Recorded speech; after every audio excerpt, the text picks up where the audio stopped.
So it's fun to be back here with you guys. One more night. You guys had a great week. Oh, I love it here. It's always sad that it's Friday, but fun because we have so much more fun things to do tonight, which is great. But yeah, tonight I want to continue obviously with our story of Luke and figure out what happens at the end of this story and also just celebrate the things that God has done this week. So as we jump into things one last time, let's come before God with our hands out in receptivity to what God has for us.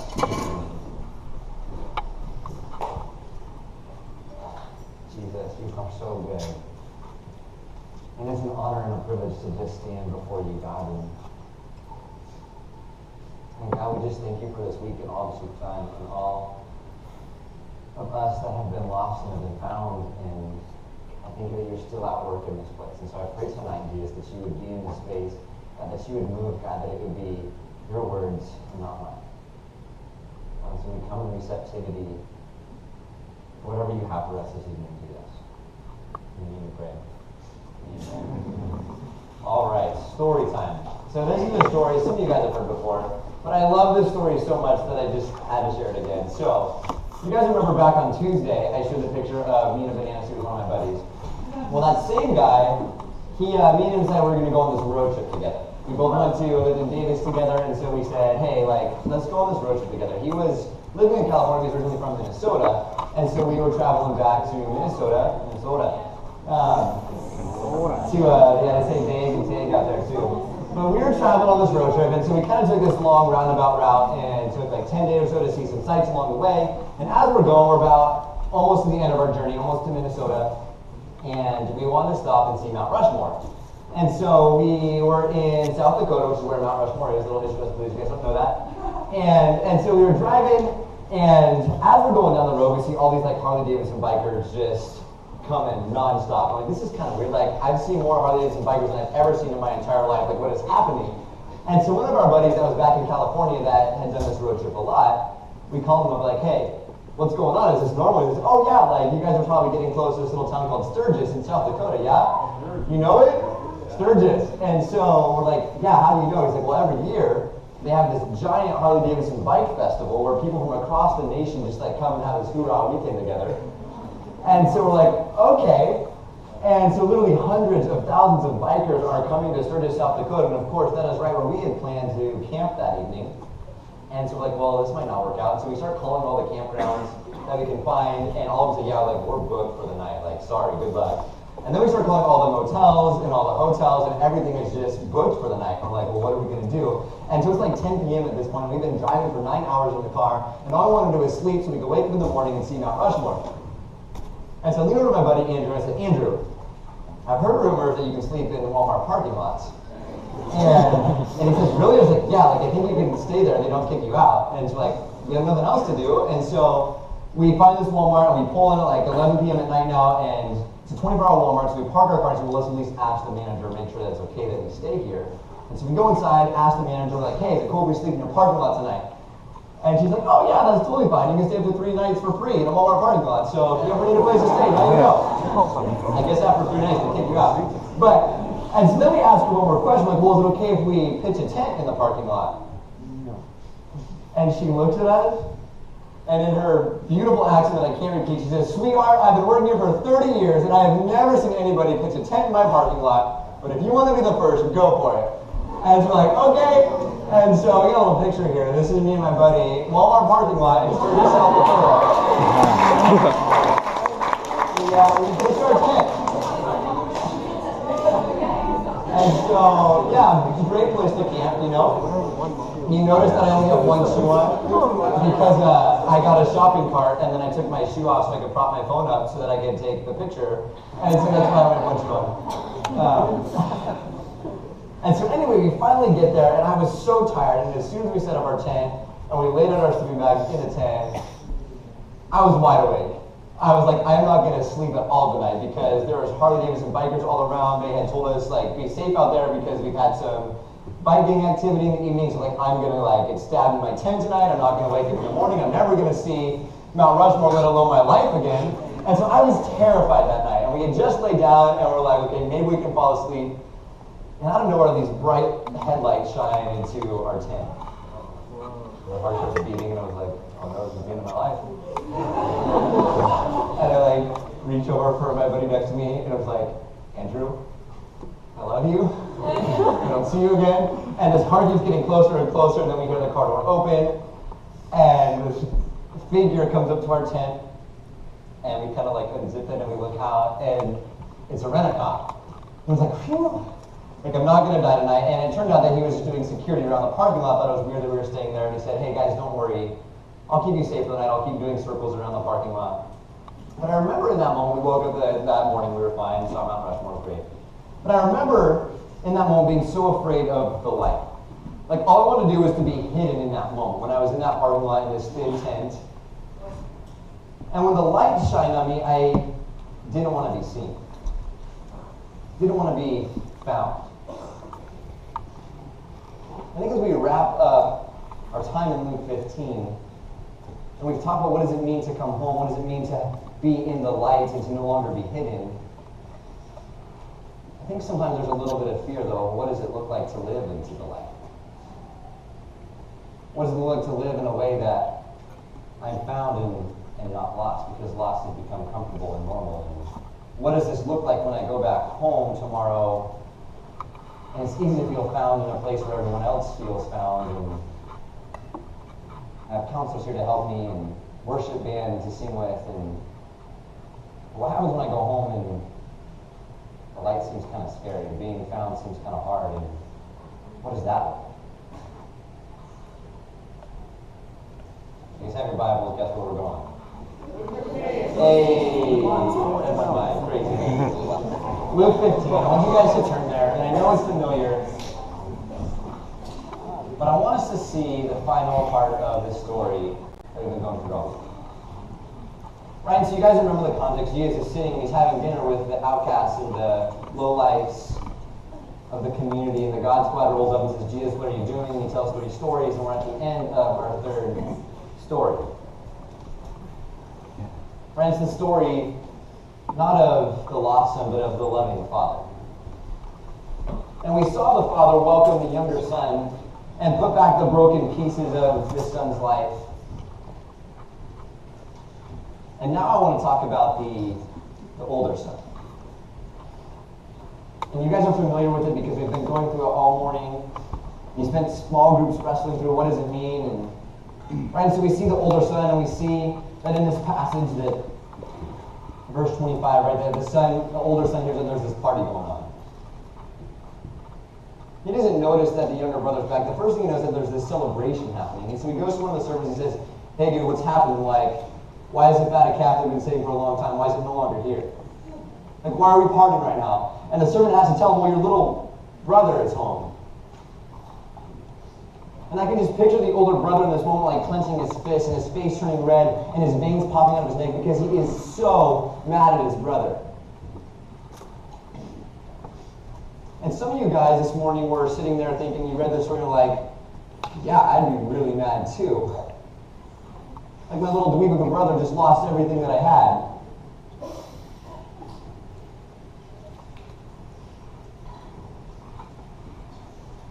That's not the point of why Jesus is telling the story.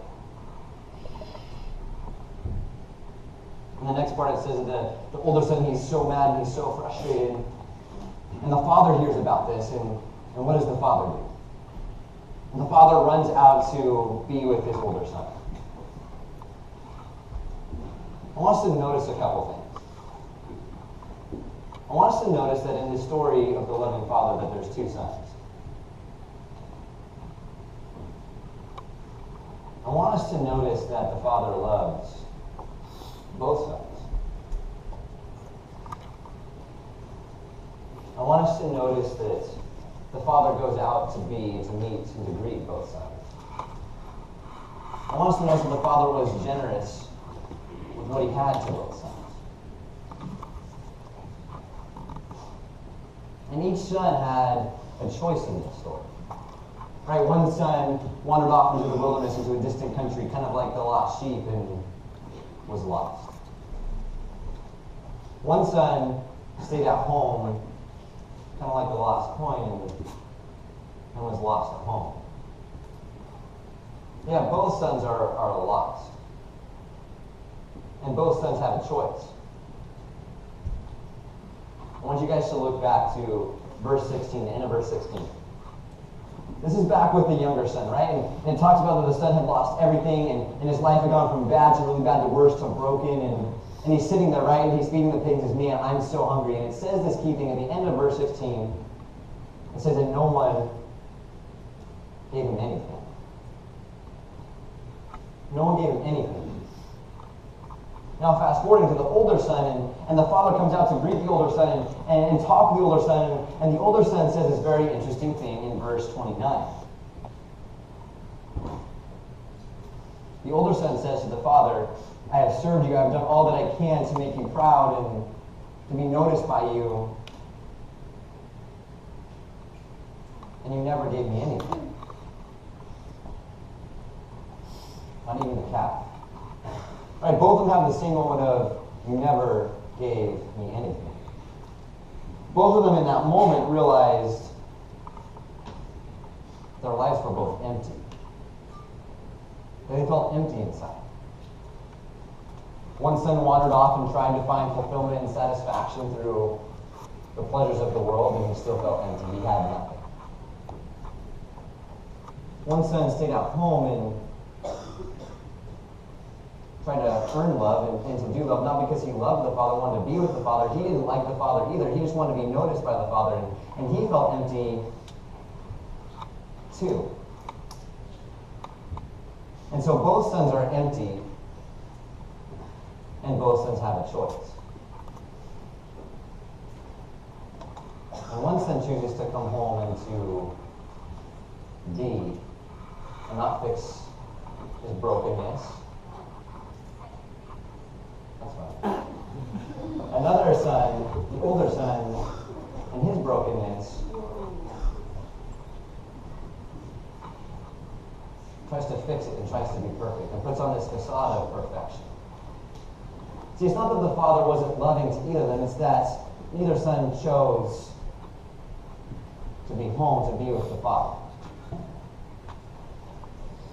The father would have given anything he had to the older son too. All the older son had to do was ask, but he never asked. And so tonight I want to ask the question, which pot are you?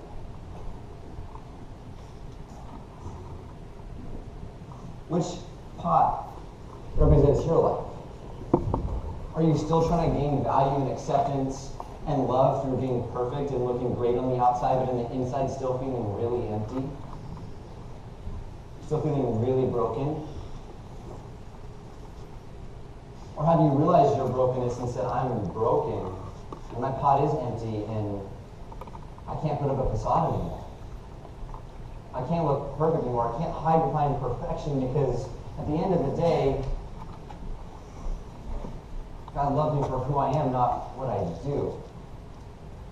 That doesn't mean that I still can't love God and do things for God, but first I have to understand that my identity is in who I am and not what I do, and not behind the facade of perfection. And yet still feeling lost because I'm empty on the inside.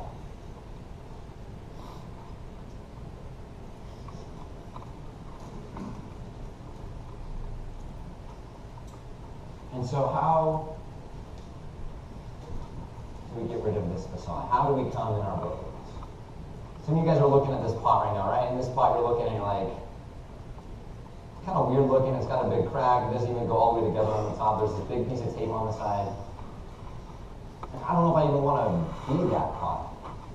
Like, this pot looks so much better and it's so clean and it's so perfect, and why would I choose to be this? Is there any value in this pot? Yeah, I know God is restoring, but I still feel like I don't have full value, and I'm still broken, and there's still scars, and there's still wounds, and I'm still going home to brokenness. I want to tell a story to you guys. It's a story from India. And it's a story that would circulate around, and it was about this servant in India who served his master. His master lived in this palace at the top of the hill. And every day the servant's job was to go and get water at the bottom of the hill. And so every day he had this stick that he would carry on his shoulders, and he would put a pot on each end of the stick, and he would walk down the mountain to the watering hole at the bottom. And one of these pots was perfect, and it was all put together, and one of these pots was cracked, and it was broken, and it had some holes in it. And every day he would trudge down the mountain, every day he would get to the watering hole, and he would dip each pot into the water, and he would fill it.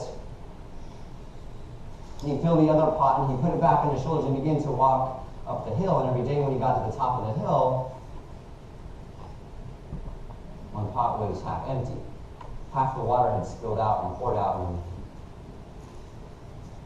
And there was this boy at the top of the hill, and every day he would watch as the servant came back with not as much water as he could have, because one of his pots was defective in his eyes.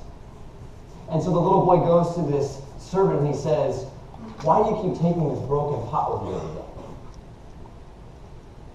And the servant says, "Follow me down the hill this morning." And so the little boy follows behind the servant as the servant is carrying both pots on the hill, and as he fills both pots with water, the servant turns to the boy and says, "I want you to look at the left side of the path as you walk. The side of the broken pot." And as the little boy is walking behind the servant, he watches as water begins to trickle out of this pot and fall to the ground.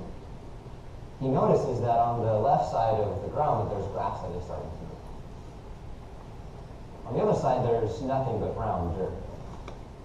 He keeps walking a little ways, and as he watches as water begins to trickle out even more, he notices that through the cracks, as the water is seeping through, that nutrients is getting into the ground and flowers are beginning to bloom. They're almost at the top of the hill, and there's this bump, and water splashes out of the pot and comes through the cracks even more. And he knows that there's this puddle on the ground, and he watches as the little kids come and they play and they splash in the water and they laugh and they have joy, but only on the left side of the path.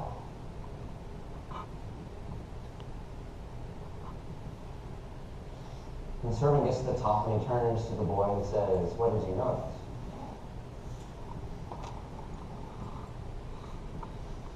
And the boy says, "I noticed that I thought in its brokenness the left pot didn't have a purpose in it. That it was defective, that it was broken. But that because it was broken, it was fulfilling a greater purpose. It was sharing this water with the whole village, not just one person." So I ask us tonight, which pot are you? Are you like the older son who is given this choice and feels empty inside, but covers that up with this life of perfection and this need to be noticed by what he does, and realizes that the Father's right there, but he's been so caught up in being perfect, and in doing that, he's never noticed the love of the Father? Or will you allow yourself to be broken, to have a story in a life, and realize that that is okay, and that beautiful things can come out of our story? Which pot are you?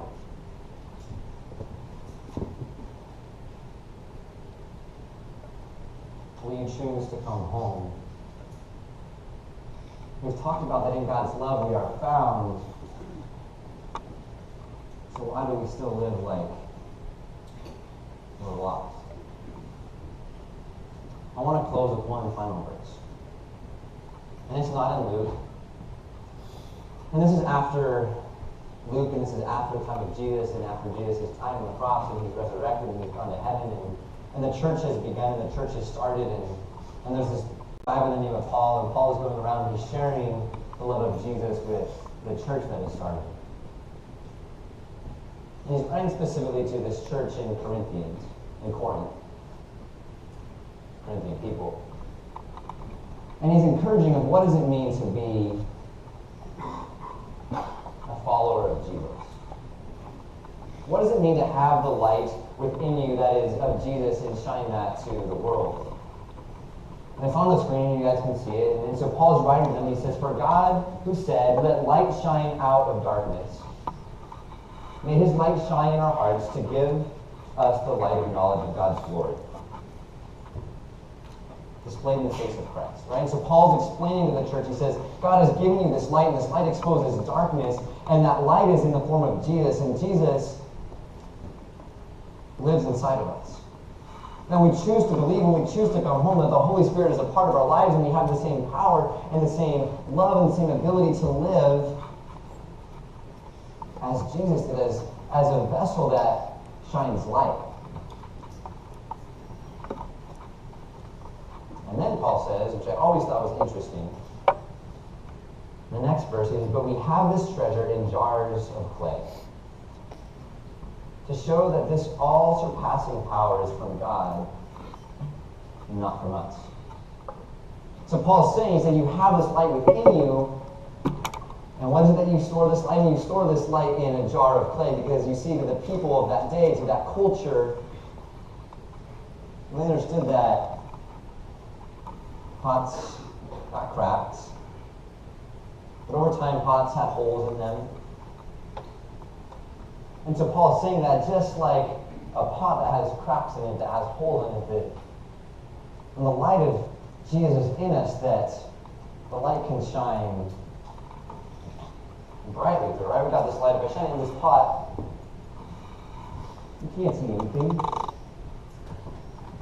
But as you bring this light to this pot, the light comes through. You can see a glimmer of this light through this hole in it.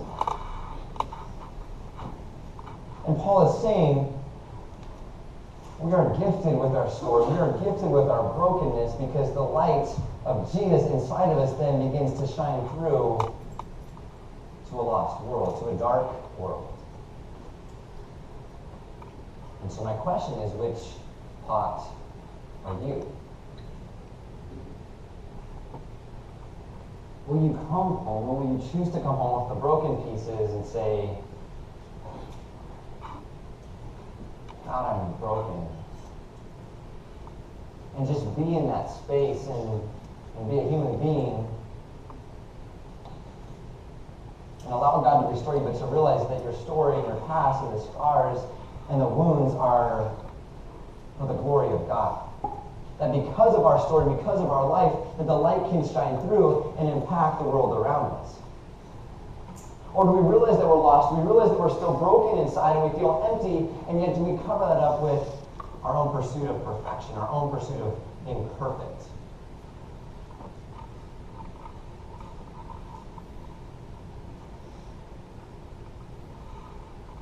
And so when we go back home, what does it look like to be broken pots?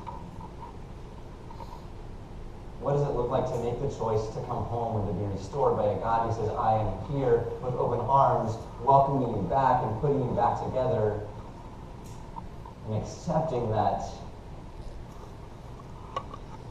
there's still cracks in us. There's still moments of weakness. What does it look like to reflect the light of God through us to the world around us when we go home tomorrow? And just getting super practical and super simple, I want you guys to think about how can we rethink our thinking that being broken isn't a bad thing. That having a story and moments of weakness isn't a bad thing, because in the weakness, God's love shines through the brightest. What does it look like to do and to love God, not out of a sense of needing to do to look perfect, but out of a sense of loving the Father who is in us? The Father that we get to be with every day because we're at home in His presence. For some of you guys, that means that you need to actually be in the light. Just like when I was in that tent and the light shined and it was petrifying for a moment. For some of you guys, you think, man, I'm new to this whole Jesus thing. I don't know what it looks like to go back home and to be in the light, and to live in the light, to have the light of Jesus in me and shine through me. And part of that means surrounding yourself with other people who are in the light. And the people that you can go to that can encourage you and love you and support you and remind you that you are loved. For some of you, that means that you need to recognize the people around you that are lost. The people that are still living in this world of, I have it all together, but inside I'm broken, and how can you reflect that light to other people? You need to rethink your thinking of what it means that your story and your vulnerability can greatly influence and shine light to a dark world. You need to rethink the fact that we get to go home and we get to celebrate. That we get to have joy that this light is in us and this light shines through us.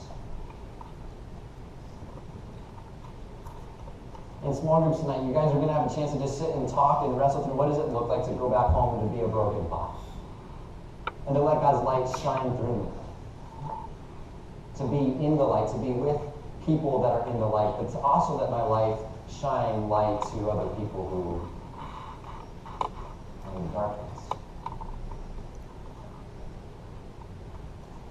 Which pot are you? It's not too late to choose to come home. When you're ready, God will be there with 2 arms waiting for you. But you have to make that choice, and when you've made that choice, what does it look like to love a lost world through the story of our life?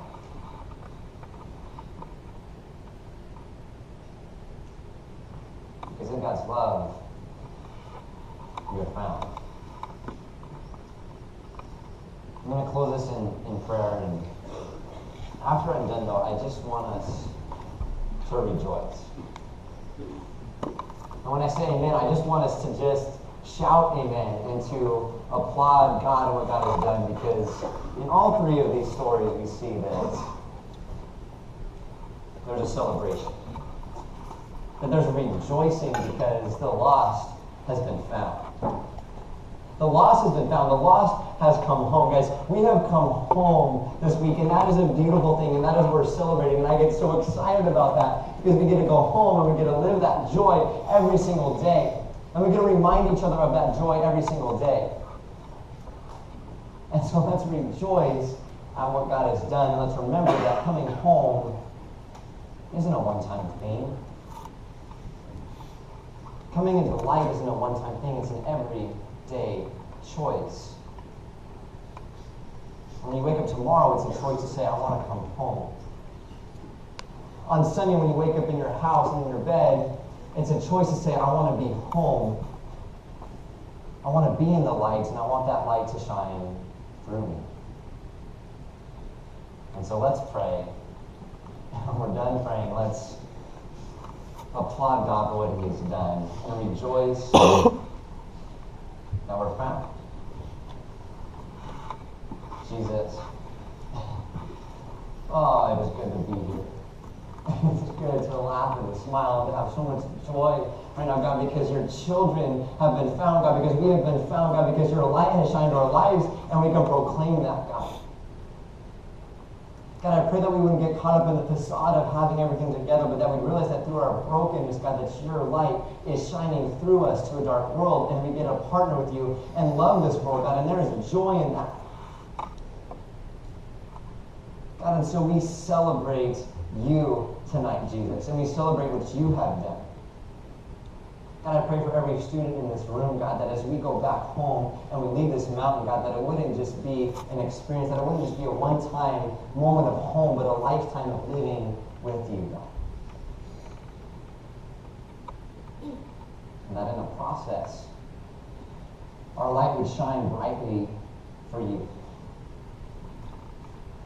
And so we love you, God, and we praise you, God, and we thank you for the things that you have done. And Jesus, we rejoice with you because you are a God who always finds us. And so we thank you. And in Jesus' name, all God's people say, Amen.